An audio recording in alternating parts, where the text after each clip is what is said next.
Penerapan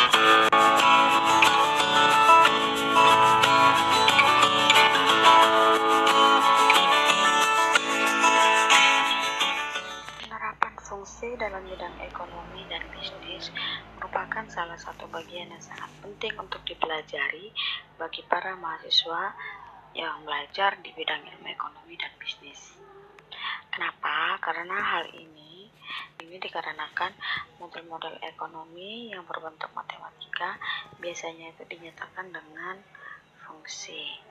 Selain itu juga, fungsi yang kita pelajari ini merupakan dasar untuk kita dalam mempelajari konsep limit dan aljabar kalkulus nanti. Jenis fungsi yang akan diterapkan dalam ekonomi dan bisnis itu ada beberapa fungsi, yaitu fungsi linear, fungsi kuadrat, fungsi kubik, fungsi logaritma, dan fungsi eksponen. Masing-masing jenis fungsi ini akan mempunyai gambar kurva yang berbeda-beda. Di samping itu juga cara penggambarannya mempunyai aturan-aturan yang agak berbeda. Namun sebelum ke sana, ada beberapa hal-hal penting yang menjadi dasar yang harus kita ketahui sebelum kita belajar lebih dalam tentang fungsi. Dalam dunia nyata, suatu perekonomian itu hubungan antara variabel-variabel ekonomi yang satu dengan lainnya itu sangat kompleks. Jadi untuk memudahkan hubungan antar variabel ini, maka cara yang terbaik adalah memilih dari sekian banyak variabel ekonomi yang sesuai dengan permasalahan ekonomi, kemudian kita hubungkan sedemikian rupa sehingga hubungan antara variabel ekonomi menjadi suatu bentuk hubungan yang sederhana dan relevan dengan keadaan ekonomi yang ada. Nah, penyederhanaan hubungan antar variabel ini yang kita sebut dengan yang namanya adalah model ekonomi. Karena hanya merupakan kerangka kasar dari dunia nyata yang sesungguhnya. Nah, model ekonomi ini juga dapat berbentuk model matematika dan non-matematika. Apabila berbentuk model matematika, maka akan terdiri dari satu atau sekumpulan persamaan. Selanjutnya, persamaan ini juga bisa terdiri dari variabel, konstanta, koefisien, dan parameter. Nah, model-model matematika juga sering dinyatakan dengan sekelompok tanda atau simbol yang masing-masingnya itu terdiri dari beberapa kombinasi, yaitu variabel, konstanta, koefisien, atau parameter. Nah, simbol-simbol ini mewakili satu bilangan nyata atau sekelompok bilangan nyata. Suatu variabel adalah sesuatu yang nilainya dapat berubah-ubah dalam suatu masalah tertentu.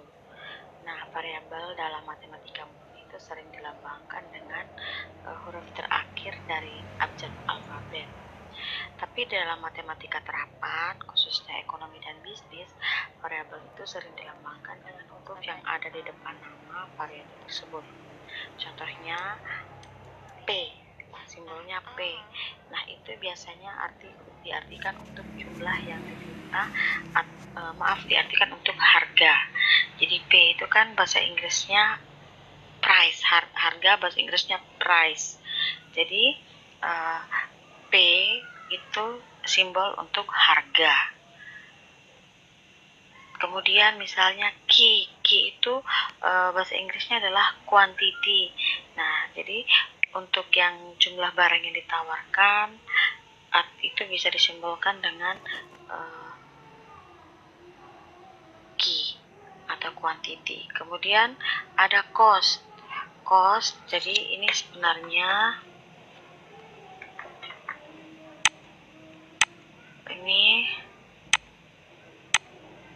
sebenarnya Q ini adalah quantity.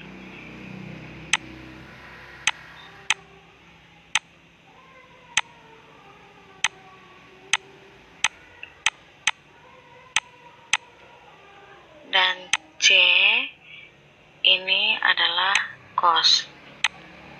Ya. Jadi ini tidak sama dengan. Jadi variabel variabel itu sekali lagi merupakan sesuatu yang nilainya dapat berubah-ubah dalam suatu masalah tertentu. Nah, simbolnya itu biasanya huruf awalan dari variabel yang kita gunakan. Jadi kalau variabel harga, maka simbolnya adalah P, karena bahasa Inggrisnya adalah price. Begitu juga dengan quantity, jumlah yang ditawarkan atau yang diminta, atau bahasa Inggrisnya kuantitas. Tapi karena bahasa Inggrisnya quantity, jadi simbolnya adalah Q. Kemudian cost, biaya, berapa besarnya biaya. Jadi simbolnya itu biaya adalah C. C itu adalah cost, bahasa Inggrisnya cost, jadi awalan katanya itu adalah C. Berikut juga dengan penerimaan.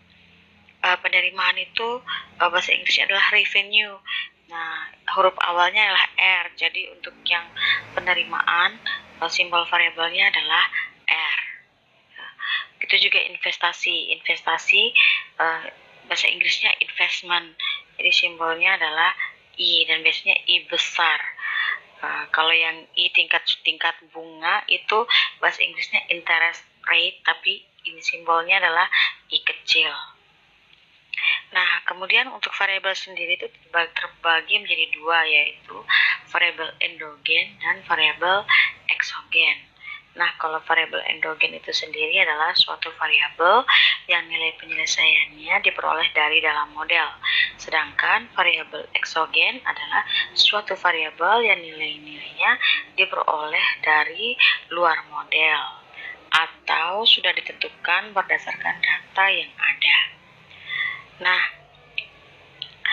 kemudian biasanya itu dalam analisis penentuan harga dan jumlah keseimbangan pasar, suatu barang itu variabel P itu merupakan variabel endogen karena nilai variabel P akan diperoleh konsumen.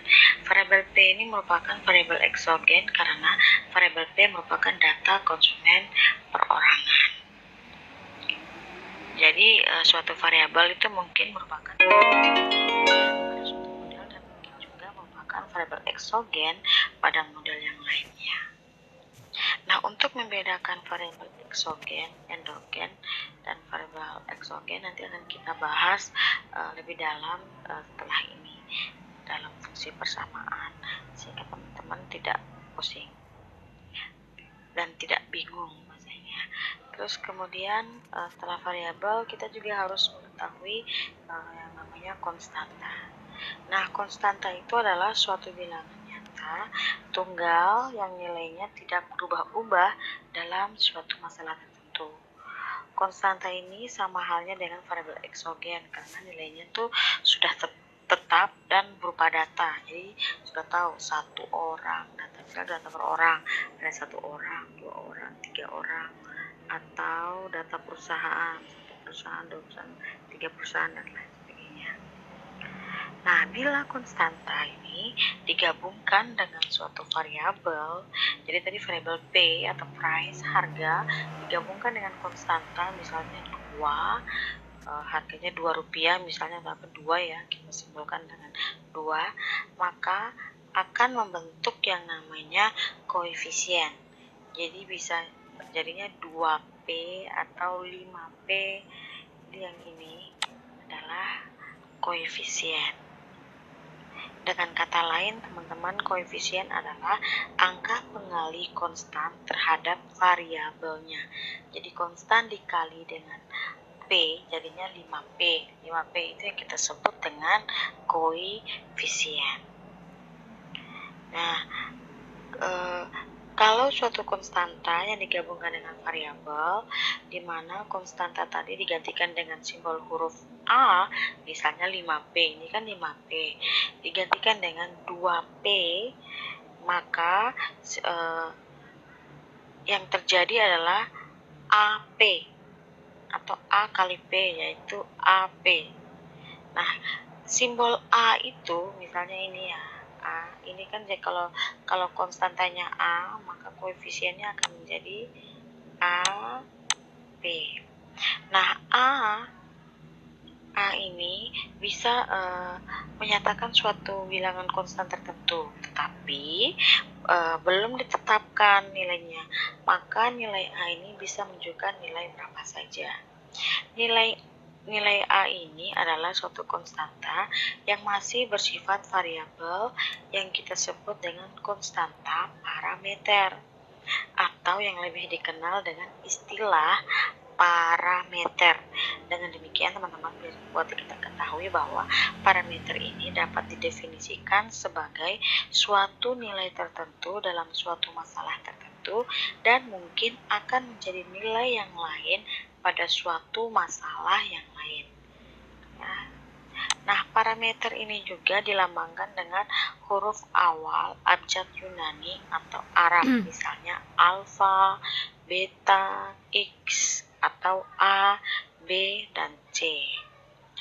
Jadi hal ini tidak lain untuk membedakan dengan lambang variabel. Jadi kalau variabel price itu hurufnya huruf besar, Q untuk quantity hurufnya huruf besar, maka parameter itu akan disimpulkan dengan huruf kecil. Model-model matematika sering mencakup suatu pernyataan atau sekelompok pernyataan. Itu yang memiliki berbagai simbol dari variabel-variabel dan konstanta-konstanta. Pernyataan-pernyataan dalam bentuk matematika dianggap sebagai lambang-lambang. Nah, jika suatu lambang mempunyai bagian-bagian yang dipisahkan oleh tanda positif atau negatif, maka bagian-bagian ini secara individu kita sebut dengan istilah suku. Kemudian faktor-faktor itu sering disajikan dalam setiap suku. Jadi suatu faktor adalah satu dari pengali-pengali yang dipisahkan dalam suatu hasil kali. Contohnya, jadi ini adalah pernyataan matematika, contoh pernyataan matematika. Nah, pernyataan ini berarti suatu lambang yang terdiri dari dua bilangan bulat, yaitu 3 dan 5. 3 dan 5. Dan 3 variabel, ada 3 variabel, yaitu variabel X, variabel Y, dan variabel Z. Ini X, Y, dan X, Z. Jadi ada 3 variabel X, Y, dan Z. Suku-suku dalam lambang adalah ini, suku-sukunya plus positif 3XYZ. Jadi kalau tidak ada tambah minusnya di depan itu pasti dia bernilai positif. Positif 3XYZ untuk suku pertama. Suku kedua adalah positif XY dan suku ketiga adalah minus 5XZ. Nah, suku pertama mempunyai 4 faktor. 4 faktornya yaitu 3XYZ. Suku kedua mempunyai 2 faktor, yaitu positif X dan Y. Sedangkan suku ketiga terdapat 3 faktor, yaitu min 5, X, dan Z. Nah, lambang-lambang matematika di atas yang sudah kita pelajari ini, lambang-lambang ini merupakan berupa variabel dan konstanta. Dan ini sangat penting untuk membangun suatu model matematika.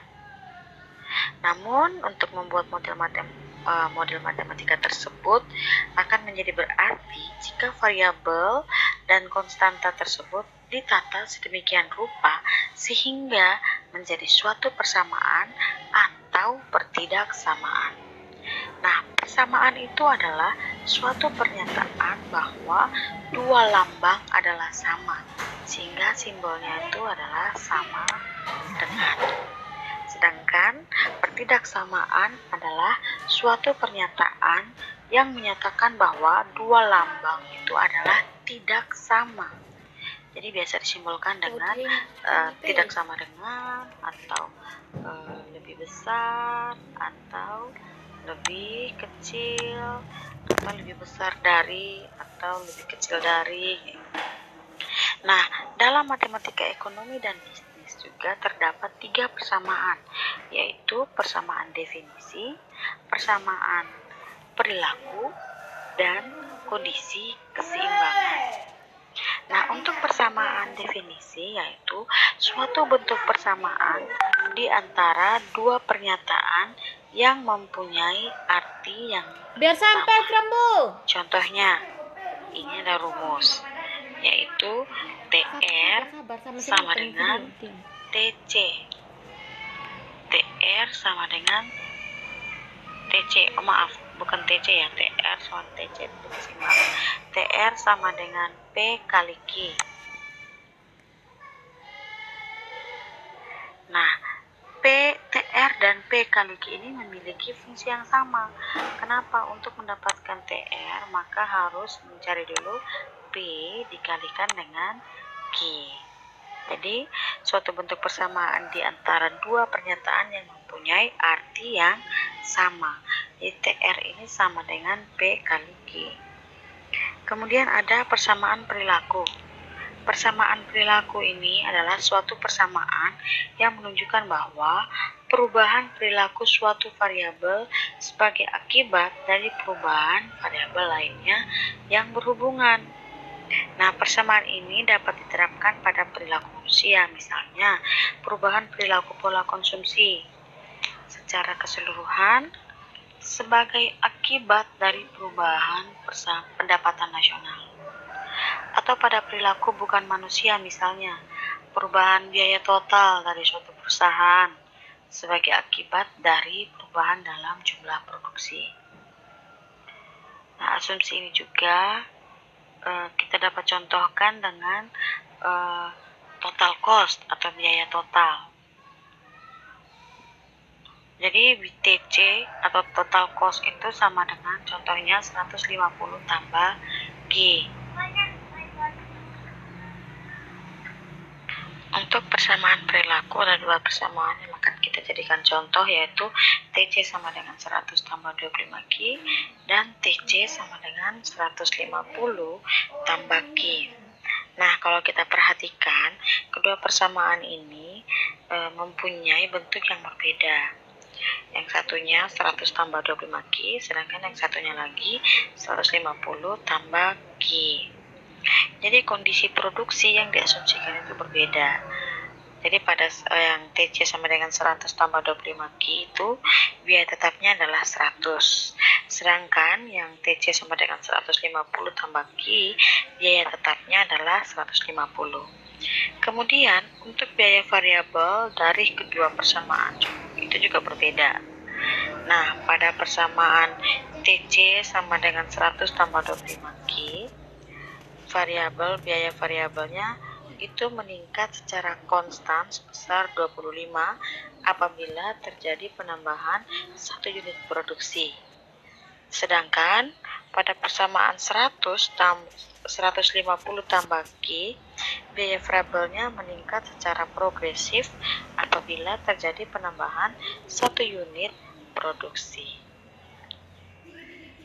Kondisi keseimbangan adalah suatu persamaan yang menggambarkan prasyarat untuk pencapaian keseimbangan atau yang kita sebut dengan equilibrium. Nah, dua kondisi keseimbangan yang paling terkenal dalam ilmu ekonomi adalah model kondisi keseimbangan pasar, yaitu permintaan sama dengan penawaran atau D sama dengan S. Nah, D itu adalah demand atau permintaan dan S itu adalah supply atau penawaran. Atau juga dengan model kondisi yang lain, misalnya kondisi keseimbangan pendapatan nasional, di mana tabungan itu sama dengan investasi. Jadi tabungan itu adalah saving, jadi simbolnya adalah S. Dan investasi simbolnya adalah I. Dalam mempelajari fungsi dan hubungan tertentu, terlebih dahulu kita harus memahami atau mengerti tentang konsep himpunan, khususnya himpunan pasangan urut. Kenapa? Karena himpunan pasangan urut itu yaitu selalu menghubungkan dua elemen. Kedua elemen ini masing-masing dapat berbentuk bilangan nyata atau suatu variabel tertentu. Misalnya, untuk setiap pasangan urut di mana elemen pertama dari pasangan urut adalah suatu variabel x dan elemen kedua dari pasangan urut adalah suatu variabel y. Ini berarti bahwa ada hubungan di antara variabel x dan variabel y. Dengan kata lain, setiap himpunan pasangan berurut yang mempunyai elemen pertama x dan elemen kedua y akan selalu merupakan suatu hubungan di antara elemen x dan y. Hubungan di antara variabel x dan y ini mengartikan bahwa suatu nilai x tertentu akan selalu berbentuk suatu hubungan dengan suatu atau lebih nilai y.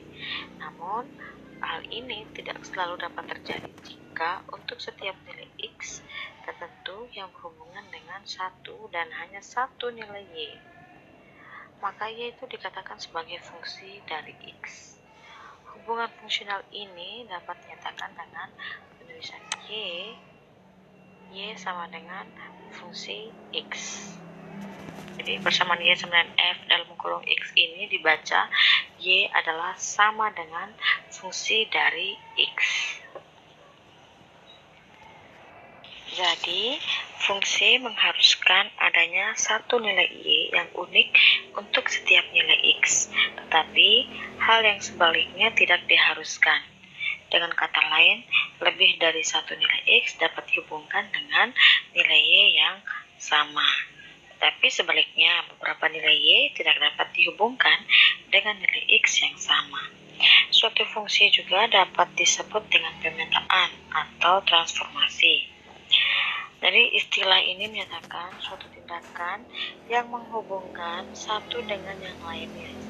Dalam pernyataan y sama dengan fungsi x, penulisan fungsi f itu dapat diartikan sebagai suatu aturan di mana himpunan x dipetakan atau ditransformasikan ke dalam fungsi y, yang dapat kita lihat dengan f sama dengan x ke y, yaitu himpunan x dipetakan atau ditransformasikan ke dalam himpunan y. Jadi tanda anak panah itu menyatakan pemetaan, sedangkan huruf F itu melambangkan aturan dalam pemetaan. Nah, dalam pernyataan fungsi y sama dengan fungsi x, itu disebut sebagai wilayah atau domain dari fungsi. Sedangkan nilai y itu disebut sebagai jangkauan atau range fungsi. Wilayah dari fungsi ini bisa merupakan himpunan bagian dari semua himpunan bilangan nyata, sedangkan jangkauan dari fungsi merupakan hasil dari semua nilai x yang diberikan. Jadi untuk satu fungsi tertentu, setiap elemen dari wilayah saling berhubungan secara pasti dengan satu elemen tertentu dari jangkauannya. Sehingga bisa dapat kita simpulkan bahwa fungsi itu adalah suatu hubungan di mana setiap elemen dari wilayah atau domain saling berhubungan dengan satu dan hanya satu elemen dari jangkauan range. Pada pernyataan fungsi y sama dengan fungsi x, fungsi y sama dengan fungsi x, variabel yang mewakili nilai domain tersebut disebut sebagai variabel bebas atau independent variabel, dan variabel yang mewakili nilai-nilai range itu kita sebut dengan variabel terikat atau dependent variabel. Nilai-nilai dari variabel bebas ini dapat ditentukan secara bebas oleh analis dalam suatu masalah, sedangkan nilai-nilai dari variabel terikat hanya tergantung dari variabel bebas tadi. Nah, dalam analisis ekonomi dan bisnis dengan menggunakan model-model matematika, seringkali itu secara mudah dapat ditentukan variabel mana yang termasuk variabel bebas dan variabel terikat dalam suatu model. Namun, ada pula yang sulit untuk ditentukan karena di antara kedua variabel tersebut tadi saling ketergantungan. Dengan kata lain, variabel bebas dapat dianggap sebagai variabel terikat atau sebaliknya. Contohnya di antara variabel harga dengan variabel jumlah yang diminta. variabel harga itu mempengaruhi berapa banyak jumlah yang barang yang akan diminta. Sehingga variabel harga dianggap sebagai variabel bebas dan dapat dituliskan seperti ini. Q sama dengan fungsi P. Namun seringkali variabel jumlah yang diminta atau Q itu mempengaruhi variabel harga, sehingga variabel jumlah yang diminta itu dianggap sebagai variabel bebas. Nah, kalau dianggap sebagai variabel bebas, maka persamaannya akan menjadi P sama dengan fungsi Q. Jadi kedua variabel ini dapat saling dipertukarkan satu sama lainnya.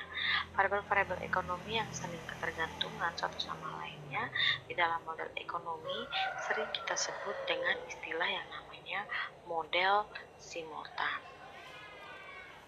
Misalkan di atas suatu bidang datar digambarkan suatu garis lurus horizontal dan garis lurus vertikal yang saling berpotongan secara tegak lurus, maka akan tampak seperti yang ini ya teman-teman. Nah, gambar ini sering disebut dengan bidang koordinat atau bidang kartesian. Garis lurus horizontal ini mewakili nilai-nilai domain yang disebut sebagai sumbu absis X, sedangkan garis lurus vertikal mewakili nilai-nilai range dan disebut sebagai sumbu ordinat Y. Jadi ini adalah Y dan ini adalah X.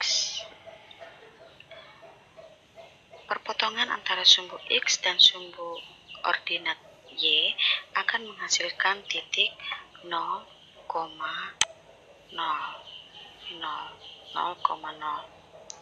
dan disebut dengan titik asal atau origin. Hal ini disebabkan setiap titik pada sumbu absis X mempunyai satu nilai 0 untuk range dan setiap titik pada sumbu ordinat Y mempunyai satu nilai 0 untuk domain.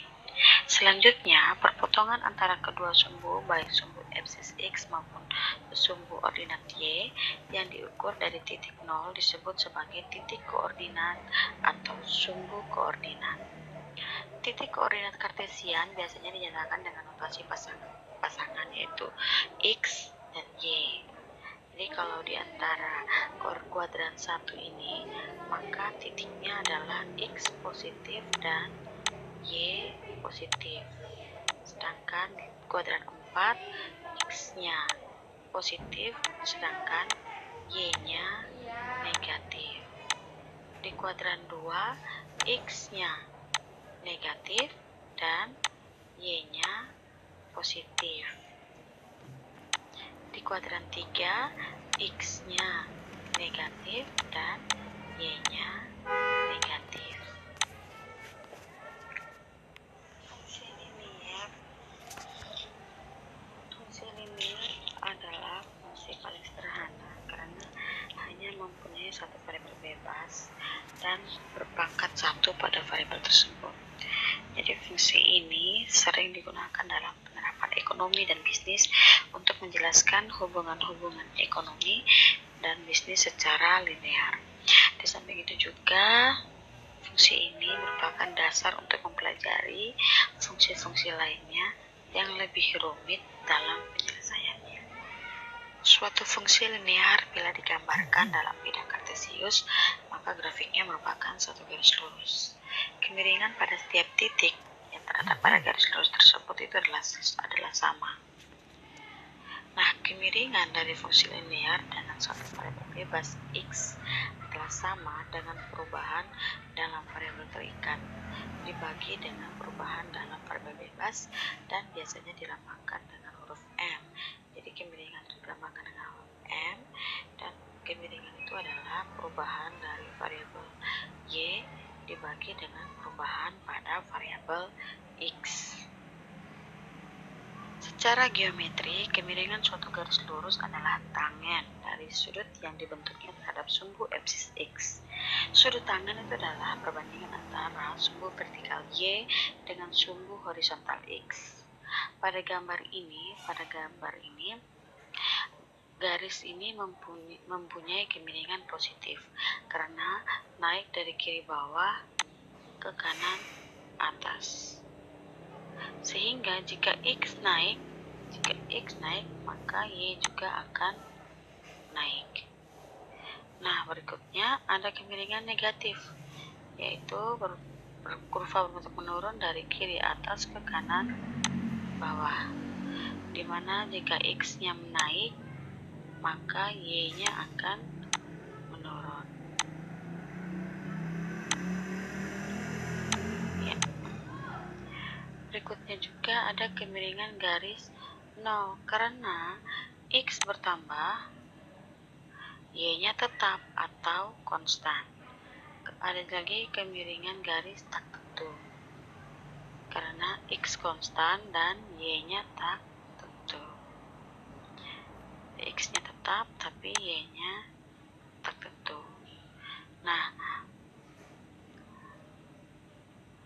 parameter lainnya dalam variabel untuk fungsi linear juga kita sebut dengan yang namanya adalah titik potong dengan sumbu Y bila X sama dengan 0. Jadi titik potong sumbu Y itu intercept Y dari suatu fungsi linear dengan satu variabel bebas adalah sama, yaitu sama dengan nilai dari variabel terikat bila nilai dari variabel bebas sama dengan 0. Contohnya, persamaan linear kita adalah Y sama dengan 15 kurang 2X. Nah,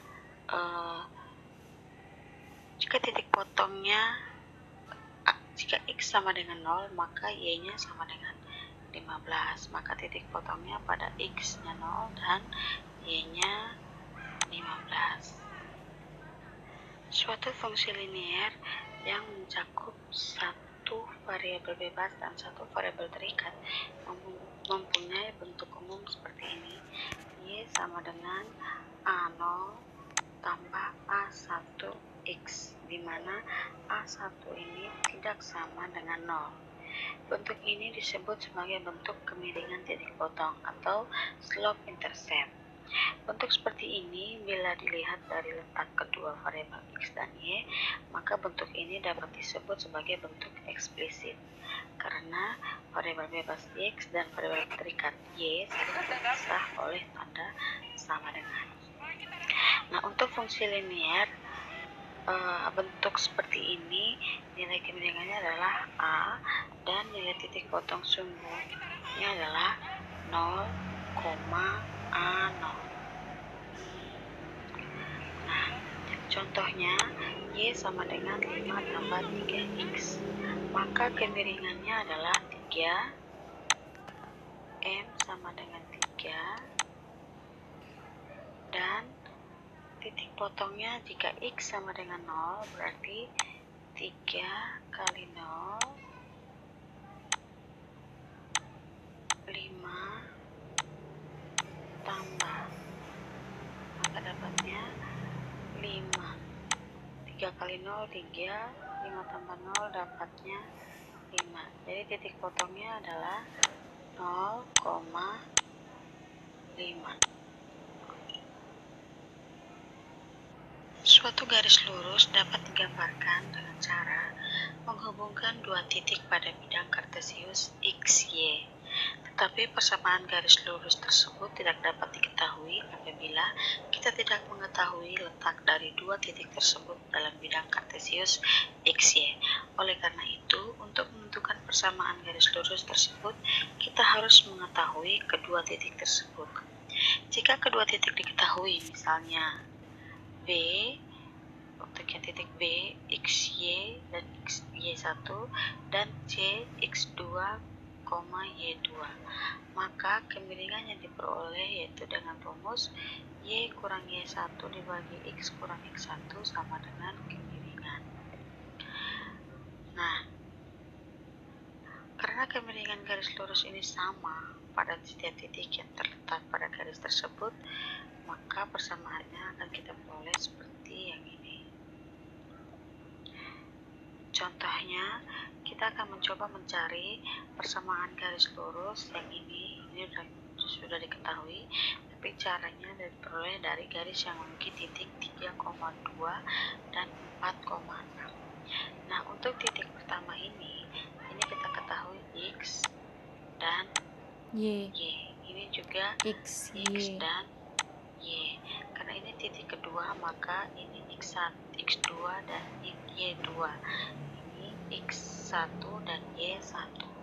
Kita masukkan ke dalam rumusnya, input ke dalam rumusnya, maka Y-nya itu yang mau kita cari, yaitu Y kurang Y1 dibagi X kurang X1 sama dengan kemiringan.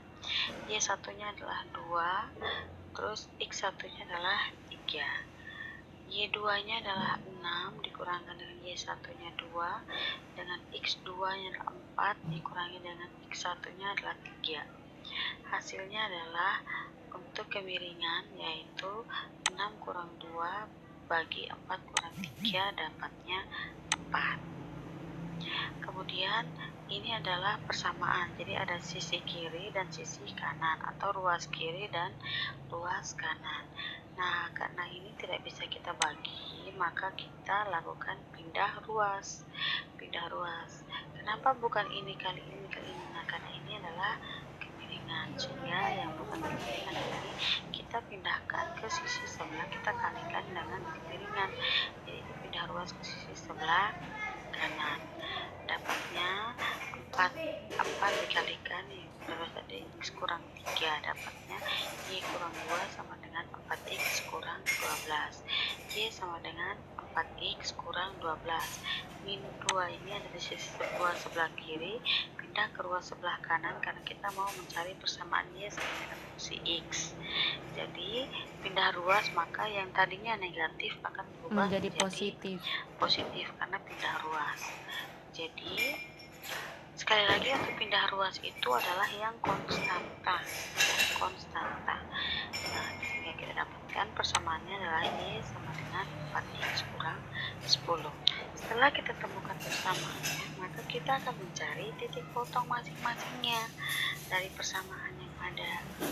Nah, untuk persamaan Y sama dengan 4X kurang 10, titik potong pertama, apa yang kita cari jika X-nya sama dengan 0? Fokus makan Jika ayam, X sama Adek. dengan 0, maka Y-nya adalah min 10.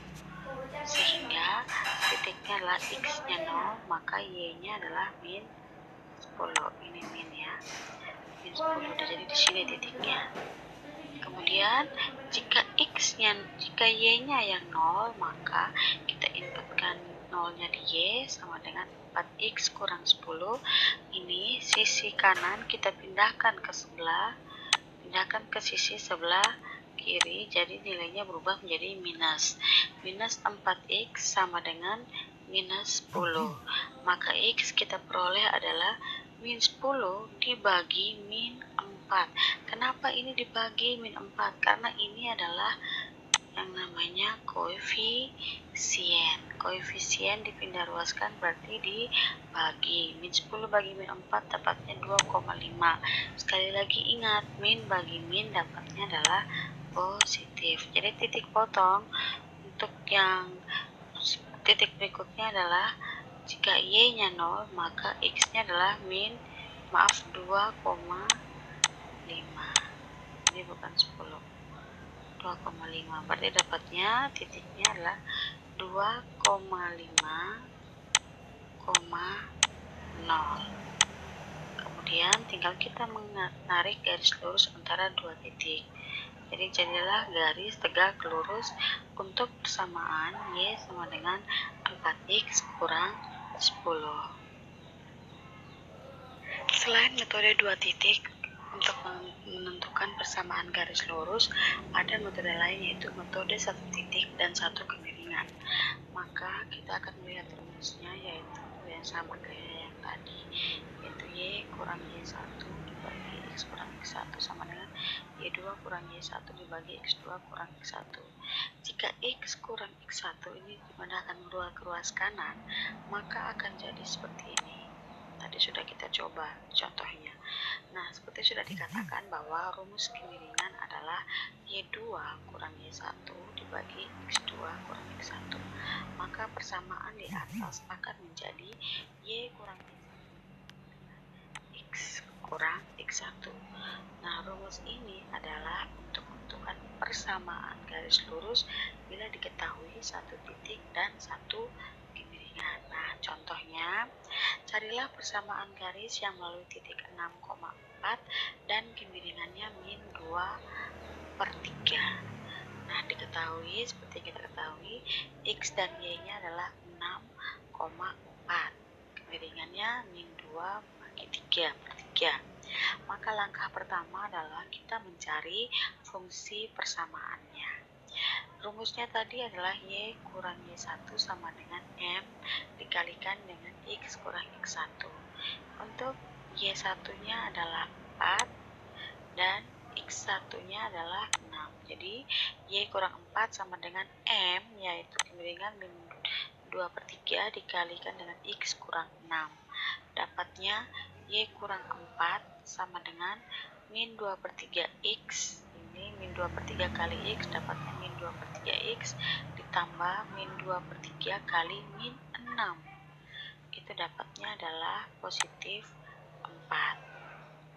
Nah, kemudian kita pindah ruas yang minus 4 ini dipindah ke sisi sebelah kanan. Jadi Y sama dengan min 2/3 X tambah 4 ditambah dengan 4 yang pindah ruas tadi. Hasilnya adalah Y sama dengan min 2/3 X tambah 8. Langkah berikutnya adalah mencari titik potong. Dari persamaan Y sama dengan min 2X tambah 8. Jika X sama dengan 0, maka Y-nya sama dengan 8. Kalau ada yang masih bingung, kenapa bisa X sama dengan 0, maka Y sama dengan 8? Kalau kita lihat persamaan ini, maka kita harus mengali min 2/3 kali 0 tambah 8. Tapi kan kalau sesuatu yang dikalikan 0, hasilnya adalah 0. Jadi min 2/3 kali 0 dapat 0 tambah 8, 8. Maka jika X sama dengan 0, maka Y-nya sama dengan 8. Maka kita akan dapatkan titik X-nya 0, Y-nya 8 atau 0,8. Berikutnya, jika Y-nya 0, maka kita inputkan ke 0 sama dengan min 2/3 X tambah 8. Ini kita pindah ruas. Jadi yang di sisi kanan kita pindahkan ke sebelah kiri. Jadi dan pindahkan, jadi yang minus menjadi positif. 2/3 X sama dengan 8.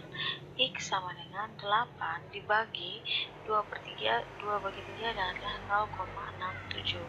Maka hasilnya adalah 11,9. Jadi titik potongnya adalah jika X sama dengan 0, maka Y 8, maka titik potongnya 0,8. Dan jika Y-nya 0, maka X-nya adalah 11,9 atau 12. Ini titiknya. Kemudian kita akan menarik garis lurus dari yang di atas ini ke bawah. Maka dapatlah garis persamaan Y sama dengan min 2X tambah 8. Setiap garis lurus mempunyai kemiringan dan titik potong atau intercept. Apabila dua garis yang mempunyai kemiringan yang berbeda-beda atau sama, dan juga bila titik potong dengan suku Y berbeda-beda atau sama, maka bila digambarkan dalam bidang kartesius XY akan terdapat 4 kemungkinan, yaitu dua garis lurus saling berpotongan, dua garis lurus saling sejajar, dua garis lurus saling berimpit, dan dua garis lurus saling tegak lurus. Kedua garis lurus berpotongan apabila A. Nilai konstantanya tidak sama. Jadi ada dua persamaan, Y sama dengan A0 tambah A1X dan Y sama dengan beta 0 tambah beta 1 atau B1X. Jadi kedua garis itu akan saling berpotongan jika antara konstanta A0 dan B0 ini tidak sama, atau A1 dan B1 tidak sama, maka kurva itu kedua garis lurus itu akan berpotongan. Sejajar jika koefisien A1 sama dengan koefisien B1, tapi konstanta A0 tidak sama dengan konstanta B0. Kemudian kedua garis itu akan berhimpit jika nilai A1 dan B1 itu sama dan A0 dan B0 juga sama. Berikutnya, kedua garis lurus itu akan tegak lurus jika A1 dan B1 itu sama dengan -1 dan A0 tidak sama dengan beta B0 ya. Nah, dari ini kemudian kita contohkan kedua persamaan yang sudah kita temukan, yaitu Y sama dengan 4X kurang 10 dan Y sama dengan -2/3X tambah 8.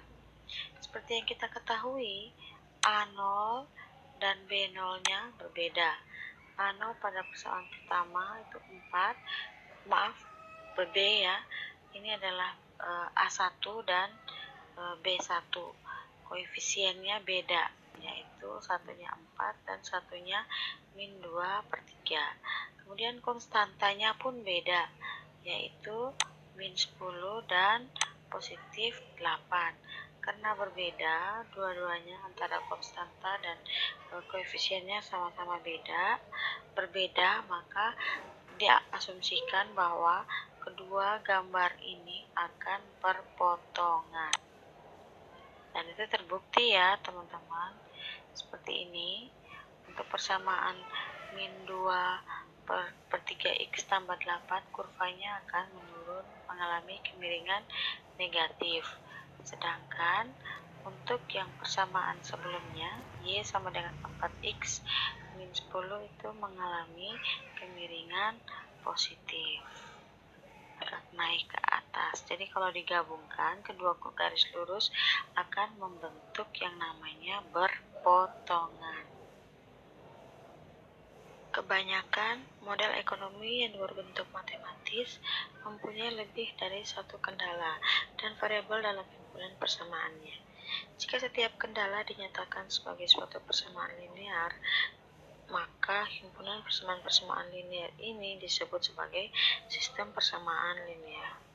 Dan kata lain, suatu sistem persamaan linear adalah suatu himpunan yang terdiri atas dua atau lebih persamaan linear. Banyaknya persamaan dan variabel dalam suatu sistem persamaan linear dapat dilihat pada dimensinya. Jika sistem persamaan linear terdiri dari M persamaan dan N variabel, maka dapat dinyatakan bahwa sistem persamaan linear ini adalah sistem M kali N.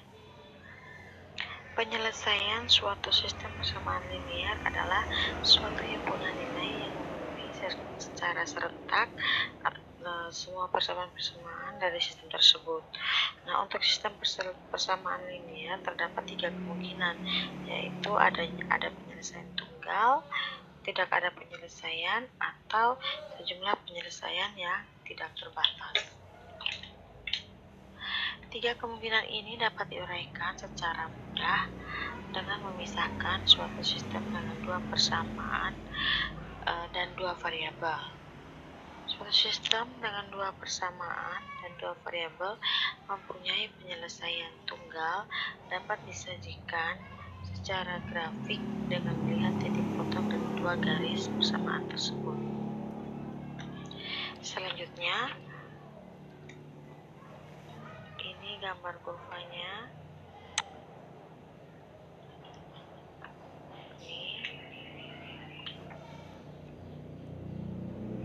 Jadi pada kurva ini, pada kurva pertama ini jika ada penyelesaian. Jadi ini jika ada penyelesaian, maka suatu sudah sampai rumah. Sudah sampai rumah. Sudah screen. Mai sana pakai ini ntar ya.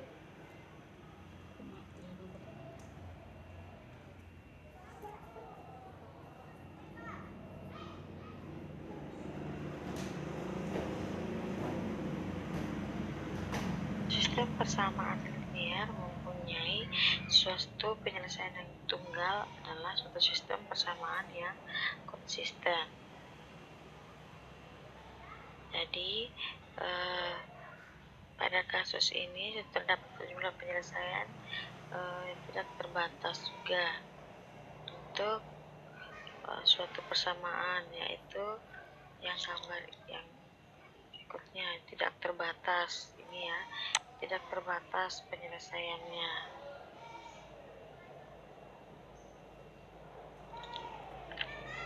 Nah, untuk memperoleh nilai-nilai penyelesaian dari sistem persamaan linear dapat digunakan 3 metode juga. Jadi dari untuk penyelesaiannya sendiri ada 3 kurva, yaitu kurva yang ada penyelesaiannya. Sekali lagi, yang ini ada penyelesaiannya, ini tidak terbatas, dan ini kurva ini tidak ada penyelesaian. Nah, untuk memperoleh nilai-nilai penyelesaian dari sistem persamaan linear dapat digunakan 3 metode, yaitu metode eliminasi, metode substitusi, dan metode matriks. Suatu sistem persamaan linear mempunyai suatu penyelesaian yang tunggal atau unik, itu adalah suatu sistem persamaan yang konsisten. Sedangkan suatu sistem persamaan linear yang tidak mempunyai suatu penyelesaian adalah suatu sistem persamaan yang tidak konsisten atau inkonsisten. Yang terakhir, suatu sistem persamaan linear mempunyai sejumlah penyelesaian yang tidak terbatas adalah suatu sistem persamaan yang saling ketergantungan di antara satu dengan lainnya. Metode pertama yang akan kita pelajari adalah metode eliminasi. Metode eliminasi ini merupakan salah satu teknik yang digunakan untuk memperoleh penyelesaian dari sistem persamaan linear. Nah, di samping itu, metode ini juga dapat memberikan suatu petunjuk untuk mendeteksi sistem persamaan yang tidak mempunyai penyelesaian atau sejumlah penyelesaian yang tak terbatas. Metode eliminasi ini bertujuan untuk menghapus sementara salah satu variabel. Nah, caranya adalah sebagai berikut. Pilihlah, langkah pertama adalah pilihlah salah satu variabel yang akan dieliminasi. Pilihlah salah satu variabel yang akan dieliminasi. Nah, di sini ada 2 persamaan, persamaan 1 dan persamaan 2. Nah, yang mau saya eliminasi adalah variabel variabel Y. Nah, karena variabel Y yang dipilih, maka kita harus melakukan pengalian konstan. Dikalikan dengan konstan sama dengan 1, sehingga kedua persamaan menjadi sama. Jadi di sini langkah kedua adalah kalikan kedua persamaan dengan suatu nilai konstanta tertentu bila diperlukan, sehingga koefisien pada variabel yang dipilih akan menjadi sama. Jadi kita lihat di sini ada koefisiennya 2 dan 4. Nah, saya harus memilih di pengalinya yang intinya kita menjadikan angka koefisiennya ini sama. Di sini akan kita kalikan dengan 1. Yang ini kita kalikan 1 karena sudah 4, dan yang persamaan pertama kita kalikan dengan 2. Kenapa? Karena mau kita jadikan yang akan kita eliminasi ini sama. Maka hasilnya adalah 2 kali 3 adalah 6x kurang 2 kali 2y dapat 4y sama dengan 2 kali 7 Waalaikumsalam. dapat 14. Nah, persamaan keduanya masih sama karena kita kalikan dengan Belum. 1. 2x tambah 4y sama dengan 10. Nah, langkah berikutnya adalah jika tanda pada kedua koefisien dari variabel yang dipilih sama, maka kedua persamaan itu harus dikurangkan. Tetapi, bila tanda pada kedua koefisien dari variabel yang dipilih itu berbeda, maka kedua persamaan itu harus dijumlahkan. Jadi, kalau persamaan kita ini tadi kan variabel y yang mau kita hilangkan. Nah, berdasarkan hasilnya, lambangnya ini berbeda. Jadi yang persamaan pertama itu lambangnya adalah minus, dan persamaan kedua lambangnya adalah positif. Oleh karena itu, maka yang harus kita lakukan adalah dua persamaan ini harus dijumlahkan. Jadi ini kita jumlahkan. Maka 6 ditambah 2 dapatnya 8x. Min 4 ditambah 4 dapatnya 0. Jadi tidak usah kita tuliskan saja karena hasilnya pasti 0. Sama dengan 14 tambah 10 yaitu 24. Berikutnya x sama dengan 24 dibagi dengan 8. Maka x-nya adalah, kita tinggal bagi 24 bagi 8, dapatnya 3. Nah, langkah berikutnya adalah carilah nilai dari variabel yang tersisa dan substitusikan kembali nilai ini ke dalam persamaan mula-mula untuk menentukan nilai dari variabel yang telah dipilih tersebut. Maka, langkah berikutnya adalah kita mensubstitusikan. Jadi, kita akan coba persamaan yang pertama. Persamaan pertama itu 3x kurang 2y sama dengan 7. Nah, x-nya kita ketahui 3, berarti 3 kali 3 dikurang dengan 2y sama dengan 7. 3 kali 3 sama dengan 9 dikurang 2y sama dengan 7. Min 2y sama dengan 7 ditambah 9. 7 kurang 9. Kenapa kurang 9? Karena Ada ini ruas. 9 nilainya adalah positif, pindah ke sebelah jadinya negatif. Y sama dengan 7 kurang 9 min 2 dibagi dengan min 2 dibagi dengan 1 jam lebih. min 2 sehingga hasilnya adalah 1. Jadi x-nya 3 dan y-nya 1. Selain metode eliminasi, dalam menyelesaikan sistem persamaan linier, ada pula metode lain yaitu metode substitusi. Nah, untuk memperoleh himpunan penyelesaian dari kedua variabel yang memiliki kedua persamaan dalam metode substitusi, maka kita akan mengikuti langkah-langkah berikut dengan menggunakan contoh yang sama. Dua persamaan yang sama, itu persamaan 1 dan persamaan 2. Langkah pertama adalah pilihlah salah satu variabel dalam salah satu persamaan, kemudian buatlah koefisien dari variabel tersebut menjadi 1. Nah, sekarang kita akan mencoba memilih dari kedua persamaan ini. Maka persamaan yang akan saya pilih adalah persamaan yang kedua. Saya akan mencoba ini, yaitu 2x tambah 4y sama dengan 10.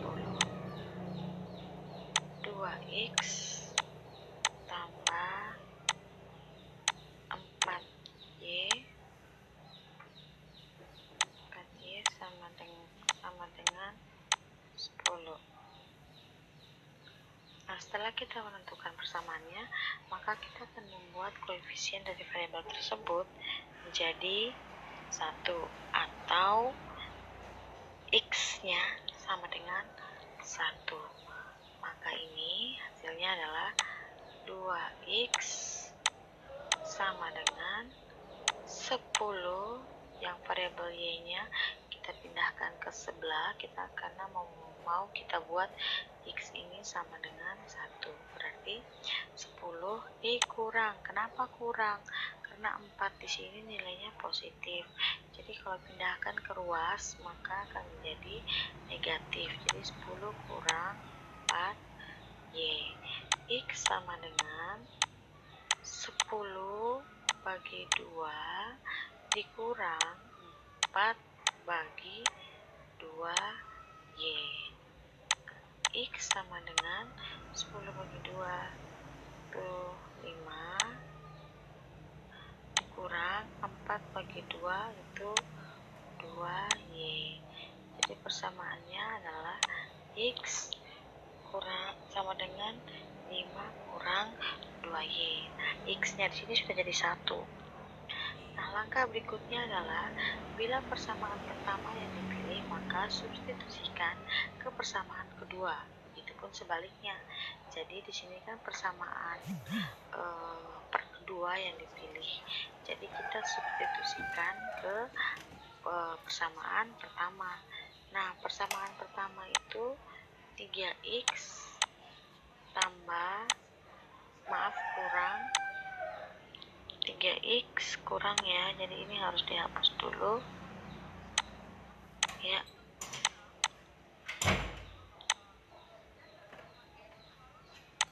3x kurang 2y sama dengan 7. Nah, x yang kita ketahui adalah 5 kurang 2y, jadi kita substitusikan ke sini. 3 kali 5 kurang 2y sama dengan, maaf masih ada ini ya, masih ada min 2y sama dengan 7. 3 kali 5 15. 3 kali min 2 berarti min 6y kurang 2y sama dengan 7. Min 6 kurang 2 dapatnya min 8y sama dengan 7 dikurang dengan 15. Ini dapatnya min 8y sama dengan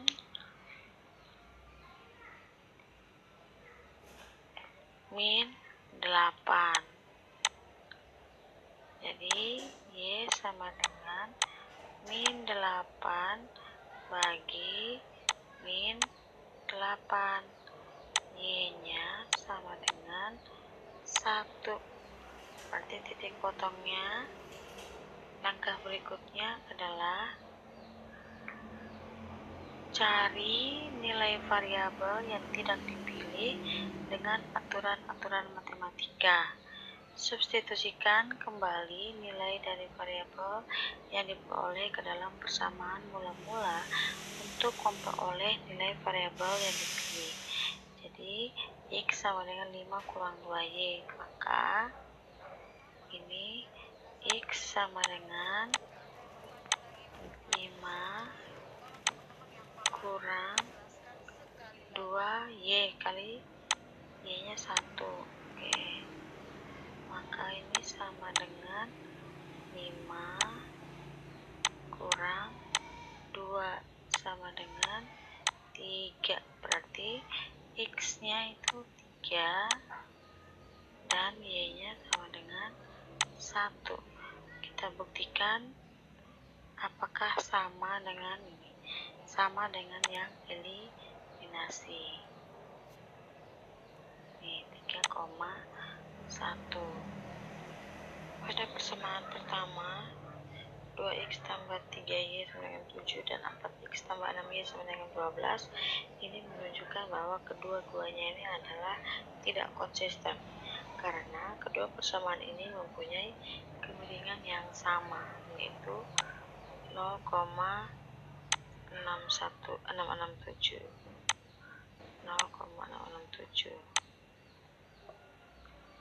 Tetapi berbeda nilai interseptnya. Jadi bila digambarkan kedua persamaan ini akan sejajar satu sama lain. Jadi koefisiennya sama tapi konstantanya yang berbeda.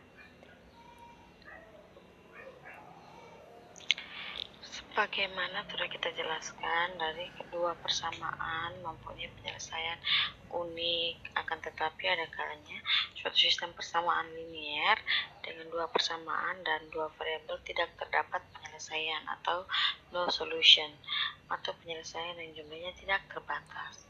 Nah, apabila kedua persamaan mempunyai kemiringan atau slope yang sama, maka gambarnya akan terdapat dua kemungkinan, yaitu kedua garis lurus sejajar dan tidak mempunyai titik potong sehingga tidak ada penyelesaian. Kedua persamaan ini disebut sebagai sistem persamaan linear yang tidak konsisten. Atau yang kedua kemungkinan kedua, yaitu kedua garis akan berhimpit sehingga penyelesaian dalam jumlah yang tidak terbatas.